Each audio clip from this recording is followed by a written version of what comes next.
The Last of Us 2 was one of the most divisive video games released in 2020, to say the least. One scene in particular became the catalyst for the stream of backlash the game received. The root cause is a single narrative flaw. That flaw is a matter of contrivance. You don't get to rush this.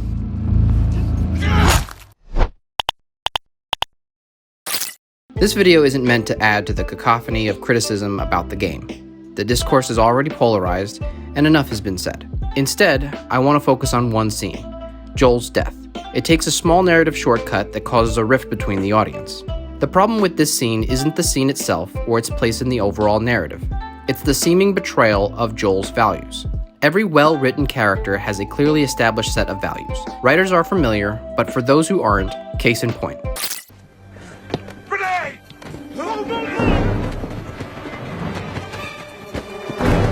Get away! Get back! Without knowing anything about Rogers, you know his key value is that he's willing to protect others even at the cost of his own life.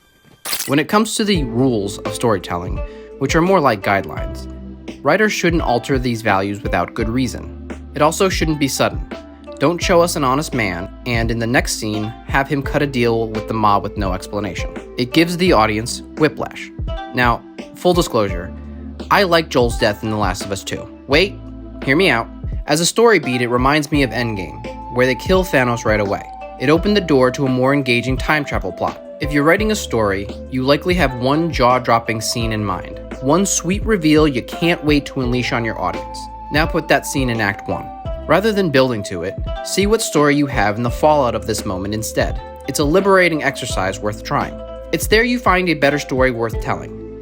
If Endgame was built only around killing Thanos once, the movie would have been fine. Just fine. Not terrible, fine. The same thing would have happened with The Last of Us 2. And I say that as a fan who wanted another Joel and Ellie road trip story. Joel's arc in the first game was complete. He found what was missing and grew as a character. His story afterwards isn't worth telling. It's Ellie's story now. If she's the hero protagonist, is another road trip adventure with Joel the best story for that character? It's fine. A destructive descent into rage as we mercilessly put down the a-holes who clipped Joel is more engaging than our best collective fanfic. That's not to say I agree with the execution of some of The Last of Us 2's narrative choices. Believe me, my cat is pretty over it by now. It's fair game to change the values of a character. The Joel we know from the first game could be a more trusting guy after a few years, but that new set of values wasn't effectively established. The values Joel established in the first game are that he's not easily trusting, he's a survivor, and he uses his head when things seem sus. Without establishing a new set of values, we only have what we know of Joel from the first game to judge his actions in this scene. Hence, the audience gets whiplash. As for Seth's note hoping Jackson folk would be nice, this is at best a narrative band-aid that doesn't solve the underlying problem. We have to be shown, not told. If a previous scene established Joel as a more trusting guy, his death would have been less enraging to critics of his demise. Perhaps when Joel and Tommy are out riding, Joel has a close call with the infected because he didn't clear a building like he used to. A new set of values is established for Joel. Now cue the death scene. Some would still be upset that Joel dies regardless, but the ones expecting him to die would have bought into his fate more easily. You would have been shocked that it happened so early, but it wouldn't be frustrating when thinking about the logic of how it went down. The problem with Joel's death doesn't feel like an unconscious mistake by the writers. It feels like connective tissue was removed. It's like there's some Snyder Cut version of the game that adds the necessary context to make a scene like this more logically sound. You may not like Snyder's Justice League or BVS, but the motivations and story beats are clearer with that missing context added back in. But this might be giving the drugstore the benefit of the doubt. In story, coincidence or breaking your own set of rules to force the story in one direction is cheating, and the audience knows it. Because of this narrative shortcut, Joel's death comes across as contrived. The same issue of shifting values occurs elsewhere. At the end of the penultimate act, Tommy offers Ellie a lesson in dropping her vengeful quest to protect those around her. They got what they deserved.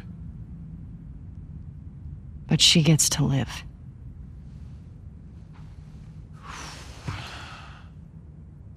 Yeah. Is that okay? It has to be. For a revenge story, that's a great twist. It's not about giving your enemies the smoke, but how much smoke you're willing to give. The whiplash we receive happens in the next scene. We flash forward, and a haggard Tommy suddenly goes back on his very sage advice. I'll make her pay. Tommy. That's what you said when we got back to Jackson. Tommy. Now, Tommy's allowed to change his mind, but it feels sudden. That's because we weren't shown the change in his values, we were told. Like a domino effect, this shortcut forces Ellie to betray her newly established values as well. She made the morally right choice. She's scarred by Joel's death, but she buried her vengeance to start a family. A solid, bittersweet ending. From a gameplay standpoint, the Santa Barbara section is awesome, but narratively it only undermines the values of her character. Because of one narrative shortcut, Joel's death becomes a tiramisu with a piece of hair on it.